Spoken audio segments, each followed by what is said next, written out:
But this is happening everywhere across the country, and I think that's the important thing to recognize. And people shouldn't have to go through this. People shouldn't have to be subject to the idea that someone can enter your home and they can have a gun, they can have not announced themselves, and you're not even allowed to be afraid. The people who voluntarily force their ways into your home, and now they're afraid they have to shoot you. And then if you manage to survive, now you have to spend years of your life fighting the case in jail, in prison, and that's if you beat it. That's if you beat it. Because how many people are, unlike the person that you just said was exonerated, that we don't even know about, right? How many people are sitting in jail for situations like this, or how many people have lost their lives? Lots. Right, and it's it's important for people to understand. Like, this happened this is 6 a.m. Sometimes these things happen even earlier. So it is totally understandable that he was asleep. If you wake someone from sleep, you surprise them. People are disoriented. People, when you can't, like that could happen to anyone. It does happen to be. So it's not right. It's not that this is just a racial issue, because this does happen to people of all races. Obviously, there are racial issues in the criminal justice system. But I try to describe it as this is an issue of citizens, how their government is treating them. You're absolutely correct, Robbie. The policing problem is not a racial problem. It's a problem for all of us, right? I didn't say police killed over 1,100 Black people last year. I said police killed over 1,100 people. So the problem we have with policing affects us all. If police are allowed to enter our homes, if police are allowed to kill us without repercussion, without consequence, that affects all of us. That impacts all of our lives. So I agree. This is a problem we should all be joined in and be incensed about. So over the weekend, more than 1,000 protesters marched through downtown Minneapolis in below freezing temperatures to honor Amir Locke. Some protesters carried signs that called on the city's mayor, Jacob Frey, to resign. On Friday, Frey imposed a moratorium on both the request and execution of no-knock warrants in Minneapolis. This all comes nearly 2 years after the murder of George Floyd and Breonna Taylor, who was also killed during a no-knock warrant in Philando Castile in the St. Paul suburbs back in 2016. Amir's family said that he had no criminal record and was legally permitted to carry. Amir's parents are calling for accountability from the Minneapolis police SWAT team. So what they'll say in their defense is, well, no, we need to catch people off guard. We need to surprise them. We need to do this in the early hours of the night so that they're not going to destroy evidence. I've heard them present that argument, especially in drug cases. They're going to flush the drugs or something like that. Now, this was, I think, a murder investigation, so I don't know what evidence they could get rid of if you knocked and then came in a minute later. But, what do you think about that excuse? To that, I say, how much are our lives worth? Right. How much are our lives worth, right? Too often we see a response to police killings, right? We'll put a temporary pause in this. We'll put a moratorium on this. We'll have somebody come out and say we're outraged. What do we do to prevent this from happening in the first place? It's not sufficient to say justice is how we deal with the police after someone is already killed. They're killed. They're dead. They're dead. And I think we need to recognize that people are losing their loved ones. They're losing their lives, and it needs to be done beforehand. A response to criminal justice reform, police reform, should not start after people are already dead on the ground. It should start before, and what we could do to prevent that. So I say, is your criminal investigation, is your possible evidence of a case that you have not solved, you don't know anything, substantial steps have not been made, is that more important than the potential lives of people? I say no. I say no, and if you say it is, that's a problem. And also, it's just, and people say, well, the police, they fear for their lives, so they do this. But, if you were in a confrontation with someone and you killed them, a bear, maybe they had a gun, were reaching for a gun, they were under these same ambiguous circumstances, you would go to jail. But the police, they don't have to, they are so protected from any consequence of having overreacted in such a breaking into someone's house, breaking down their door, shooting them 5 seconds later, and the law protects them. Right? Can you talk maybe just briefly before we go on how qualified immunity, protects the kind of cops who do this sort of thing? Qualified immunity continues to protect police officers from being sued and being held criminally and civilly liable for what they do, while also still allowing civil suits to go on that causes the state to basically, citizens and taxpayers are paying for what is continued police brutality. And I say this, Robbie, there is no other person, there's no other job in this country where I can voluntarily choose to enter your home without getting permission from you, without consent. I chose to be put in these circumstances. I entered the home, and within seconds of entering your home, I say, I am so afraid I have to kill you. You chose that. You created the peril. And that would be how the law would look at it in any other circumstance. But Omicron basically became nature's booster and nature's vaccine. The vast majority of people got this, and many got it that didn't even know they had it. But there are important things still out there about honesty. So, for example, there's a Dr. Vinay Prasad, who I think is a very, very reasonable voice on this. He's looked at the myocarditis in young males aged 16 to 24. And without question, when you stratify the data, there's a heightened risk, maybe as much as 10 to 15 times greater risk of myocarditis from the vaccine than there is from the disease in young males. Probably not true in people over 65, but for 16 to 24. But the government, through institutions and through universities, is pushing that your kid can't be in the university. I think Princeton, Yale, University of Chicago have to have a booster. And here is my prediction. You can't sue the vaccine manufacturers, but you can sue your college. And I hope no child dies from this. But should they die after being forced to do something where all of the science recommends against it? The interesting thing about myocarditis is, and this is where Marty McCary is very reasonable too, he says, well, you know, if you really want to get vaccinated, one vaccine might be okay for a young person, particularly someone who's already had the disease. But 3, the incidence of myocarditis goes up with each successive vaccine. So it's completely against the science for a non-fatal disease for a kid. And this is why what I would do is test them. Your kid comes in, he's 18 years old, should I vaccinate or not? I'm against the government completely doing this or the schools. But the thing is, if you want to know, is it the best thing for my kid and I'm a worrier, he gets sick often, should I do it? Check them for antibodies. If they have antibodies, there's absolutely no reason to vaccinate your children if they've already had the disease.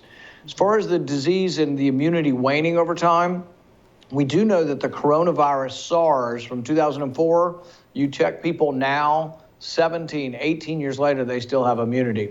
And it isn't only about antibodies. And this is why I don't want to get trapped into saying, oh, I'm fine with the mandate if you allow for people with antibodies. Antibodies do wane over time. And this is a natural way for your immune system. You get a big burst of antibodies. And the reason they don't stay up here is because every time you get sick, if that happened, your blood would just be chock full of antibodies that would be gumming up the system. So we've evolved over time to where antibodies then crest and come down. But then we have this miraculous sort of memory. It's in our B cells, which make antibodies again, but also in our T cells. And they actually found that with the Spanish flu, people alive in the last decade, in their 90s and over 100, still had immunity to the Spanish flu. So I think the rule of thumb of nature, for the most part, is that immunity works. It doesn't always prevent absolutely getting the disease again, but then again, neither does a vaccine. But it probably, in all likelihood, lessens the idea that you'll get a severe illness if you've been previously infected or vaccinated. So the bulletin starts off with, the United States remains in a heightened threat environment fueled by several factors, including an online environment filled with false or misleading narratives and conspiracy theories and other forms of dis, and malinformation, MDM, introduced and or amplified by foreign and domestic threat actors. Okay, so first of all, remember, this is a bulletin about domestic terrorist threats to the homeland. And they're saying that we're in a heightened threat environment because of what they label MDM, dis, and malinformation, which they're saying could be spread by American citizens. So that's you and me. And if we spread what they label MDM, we could be in hot terrorism water. And when you click on it, you get their definition of what each one is. It says misinformation is false but not created or shared with the intent of causing harm. Malinformation is based on fact but used out of context to mislead, harm, or manipulate. Disinformation is deliberately created to mislead, harm, or manipulate a person, social group, organization, or country. Now, the problem with MDM being labeled as potential terrorist threats is that the definitions of dis, and malinformation keep changing. We've seen this throughout the pandemic, that many people who've been labeled as spreading misinformation or conspiracy theories have been, in fact, right all along. It was a conspiracy theory that there would be vaccine mandates. It was misinformation to say that the vaccine doesn't prevent spread.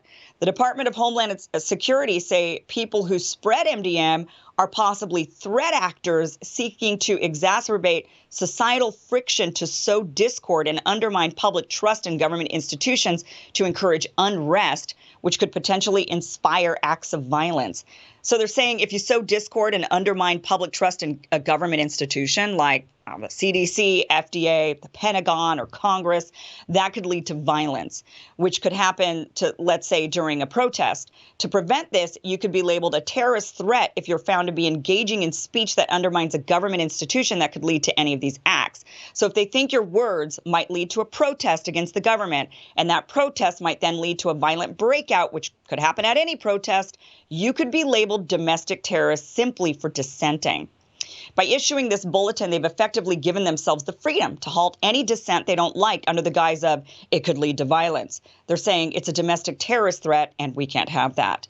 And I think many of us warned this was on the horizon when politicians and others in the media were calling for more to be done against misinformation. I think some of us were mocked for saying the definition of terrorism is changing, and the end result will be our own government going after anyone and everyone they deem to be morally inferior. Yet here we are. The bulletin goes on to say, the convergence of the following factors has increased the volatility, unpredictability, and complexity of the threat environment. The proliferation of false or misleading narratives, which sow discord or undermine public trust in U.S. government institutions. Again, you're putting yourself in the crosshairs if you sow discord or undermine public trust in government institutions. Don't talk bad about the government. It goes on to say, the primary terrorism-related threat to the United States continues to stem from lone offenders or small cells of individuals who are motivated by a range of foreign and or domestic grievances, often cultivated through the consumption of certain online content. So they're saying it could just be you. You don't need to be affiliated with a known neo-Nazi group or some other flagged organization. If you, acting alone, air grievances against the government that they deem to be potentially threatening, you could be flagged as a domestic terrorist. The bulletin continues, for example, there is widespread online proliferation of false or misleading narratives regarding unsubstantiated widespread election fraud and COVID-19 grievances associated with these themes, inspired violent extremist attacks during 2021. COVID-19 mitigation measures, particularly COVID-19 vaccine and mask mandates, have been used by domestic violent extremists to justify violence since 2020 and could continue to inspire these extremists to target government healthcare and academic institutions that they associate with those measures. Now, I understand that they're talking probably about January 6th, but besides angry parents at school board meetings and angry airline passengers, I don't remember there being any violent extremist attacks due to COVID. Unless they're talking about the Gretchen Whitmer kidnapping plot, which has been exposed to be mostly planned by the FBI. Of course, it goes on to say, malign foreign powers have and continue to amplify these false or misleading narratives in efforts to damage the United States. So you see, all of this dis, and malinformation is really being supported and spread by probably Russia. So if you're an angry American spreading COVID disinformation online, you're most likely a Russian asset. And that makes you dangerous to our national security. Lastly, and what needs to be pointed out, is it goes on to say, DHS is working with public and private sector partners, as well as foreign counterparts, to identify and evaluate MDM, including false or misleading narratives and conspiracy theories spread on social media and other online platforms that endorse or could inspire violence. Now, what gets me here is the Department of Homeland Security is saying they are working with not only the public sector, but the private sector as well. So that leads me to believe that they're working with big tech companies to censor whatever information they determine to be misinformation or conspiracy theories.